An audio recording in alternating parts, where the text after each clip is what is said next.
Asumsi makro perekonomian hingga Juli tahun 2020 meleset dari target yang ditetapkan dalam anggaran pendapatan belanja negara. Di semester 1 tahun 2020, pertumbuhan ekonomi Indonesia tercatat minus 1,26%. Kemungkinan ekonomi nasional akan berada pada zona negatif di tahun 2020. Asumsi perekonomian secara makro hingga Juli 2020 capaiannya meleset dari yang ditargetkan dalam anggaran pendapatan belanja negara. Berat dan banyak rintangan dan tantangan inilah yang harus dilewati segala sektor perekonomian. Kementerian Keuangan mencatat pertumbuhan ekonomi selama semester 1 2020 tercatat minus 1,26%. Angka ini merupakan akumulasi dari ekonomi kuartal 1 yang tumbuh 2,97% dan kuartal 2 2020 terkontraksi 5,32%. Kemudian untuk inflasi secara tahunan tercatat 1,54% dan hingga Juli 2020 tercatat 0,98%. Angka ini lebih rendah dari yang dipatok dalam APBN yakni 3,1%. Sementara itu, nilai tukar rupiah terhadap dolar Amerika Serikat hingga Juli juga tercatat di level 14.608 rupiah. Angka ini lebih tinggi dari yang dipatok dalam APBN di level 14.400 rupiah. Menteri Keuangan Sri Mulyani Indrawati menekankan kemungkinan terbesar perekonomian Indonesia berada di zona negatif pada tahun ini. Melihat laju kuartal pertama tumbuh 2,97% dan di kuartal kedua kontraksi 5,32%. Apalagi jika dilihat outlook ekonomi downside risk menjadi lebih besar di kuartal 2 dan 4. Ya, kita outlook-nya adalah antara 0 hingga negatif 2%. Kita lihat karena negatif 2%, tadi pergeseran dari pergerakan yang belum terlihat sangat solid meskipun ada beberapa yang sudah positif. Keseluruhan tahun seperti yang sudah saya tadi sampaikan adalah antara minus 1,1 hingga positif 0,2 untuk tahun 2020. Kunci utamanya adalah konsumsi dan investasi. Di sisi lain, pandemi telah membuat banyak sektor terdampak, termasuk penerimaan negara. Sektor inilah yang menjadi krusial dalam pertumbuhan ekonomi di tahun berat 2020 ini, di mana Kementerian Keuangan mencatat sampai akhir Juli 2020 penerimaan negara di APBN sudah terkumpul 922,2 triliun rupiah. Memang betul kami terus mewaspadai perkembangan perekonomian yang dalam relasinya dengan penerimaan pajak sampai dengan akhir tahun 2020.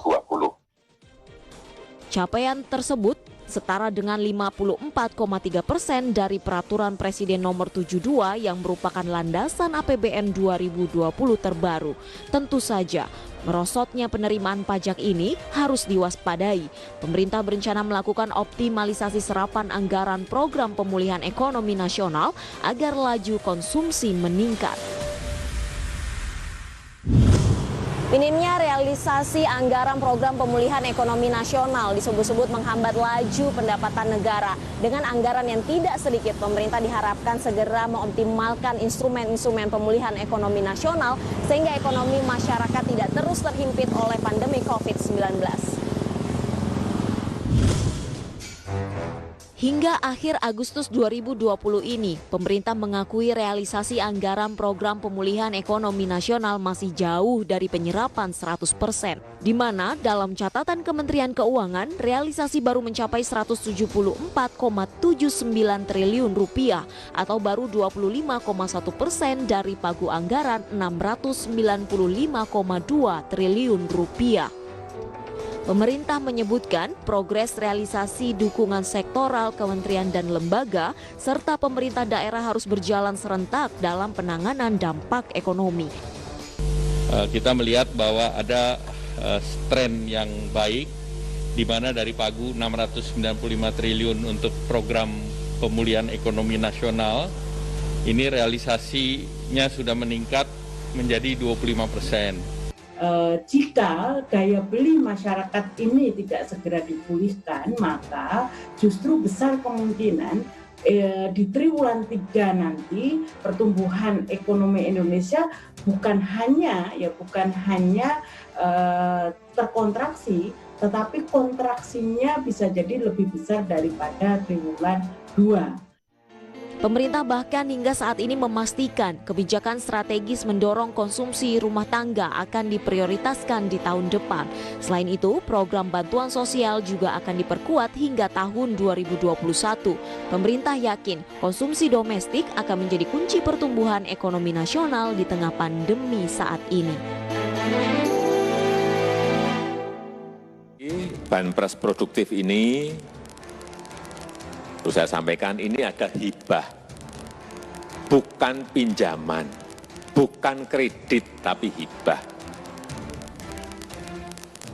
Saya harapkan ini nanti Banpres produktif ini digunakan betul-betul untuk tambahan modal, untuk menambah barang-barang dagangan kita. Demi mempercepat pemulihan ekonomi nasional, pemerintah melakukan reprogramming atau pengalihan anggaran dari setiap kementerian dan lembaga yang sifatnya tidak penting untuk mendorong perekonomian masyarakat. Program tersebut diantaranya yakni program padat karya dan produktivitas. Tentu saja pelaksanaan program tersebut haruslah menggunakan skenario yang optimal dan tepat sasaran.